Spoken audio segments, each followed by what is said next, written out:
Coll, we appreciate things are raw immediately after the game, but can you sum that up for us? Yeah, really disappointing.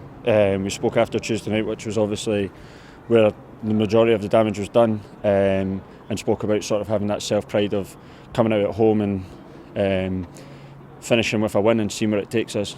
I think we were sort of quite realistic that it was going to take a sort of maybe a mini miracle to go through in the tie, but we wanted to finish with a win here in front of our own fans. So that side of things, to come away getting beat is disappointing. I thought on the day, but I mean it's very difficult to speak about performance on the day when it's easy for Airdrie. Do you know what I mean? They've got a 4-goal advantage. They don't need to come out, can pick us off on the counter attack. So a difficult afternoon, but hopefully one that we look back on in a year's time and say that was sort of a catalyst for change in how we want to approach the start of next season.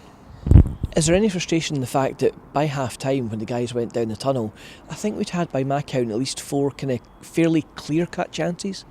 Yeah, I think it's a combination of things. I think we give away a goal, cheap goal, so the forward players are probably thinking any chance of us having a clean sheet, and then at the back we are thinking, can we take one of those chances and give us a break at the back? But I mean, we all feel it together, and it's not a case of anyone blaming anyone else, but there were chances. I felt we limited Airdrie in the first half to sort of, that was it, like a long throw which clatters about, falls to their player. But we did have chances and we've had chances, but like I sort of mentioned, it's not on today. Even if that chance does go in, maybe it maybe it puts the sort of nerves into them. And even if we spoke about actually trying to win the first half and seeing how that would sort of affect them, and hoping that they might feel the nerves of things, but unfortunately the chances didn't go in, and it was maybe at half time, I don't know how you felt, but it felt really desperate at half time. I felt like a real uphill battle. And that's the thing, at that point, getting to interval without that crucial first goal, is that the point where respectfully perhaps the heads are tempted to drop a bit? Yeah, but one thing I would say is that I think it says a lot about the group that there was a 5-goal difference between the teams, and with about 5 minutes to go we're getting countered, and I actually remember sprinting back from I think it was a wide free kick or a corner, and there was about 8 of us herring back, making sure that we wouldn't concede another goal. So there was that side, and there is that side. Been in change rooms before where you don't really feel that sort of sense of like boys, really how much it means to boys, but it does mean a lot to us. I know it's cheap for me to come out here and say we're gutted.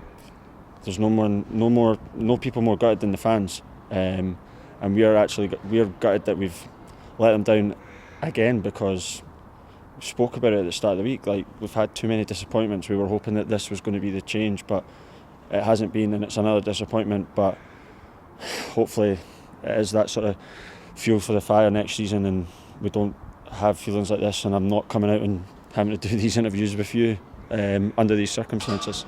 And that's just what I was about to ask. You mentioned there that hopefully this is a catalyst for next year. I know it's difficult immediately after the match, but at the moment, what do Falkirk need to do differently next year? If this is to be the kind of turning point, that moment of being a catalyst, what is it that we need to work on with next year in mind? Well, to be honest, I think the changes sort of come from the start of the season. Speaking to boys that were here last season, there has been a marked improvement, not just on the pitch, but just around the place. I've really enjoyed my first season here, got to know you guys well, everyone that works in the club. It's a great club, so there isn't actually a lot wrong.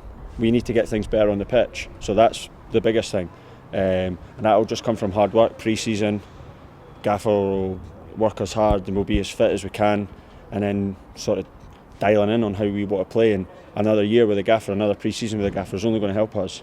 There'll obviously be new faces. There's already been one announced, so new faces will add to the squad, and hopefully we'll have enough.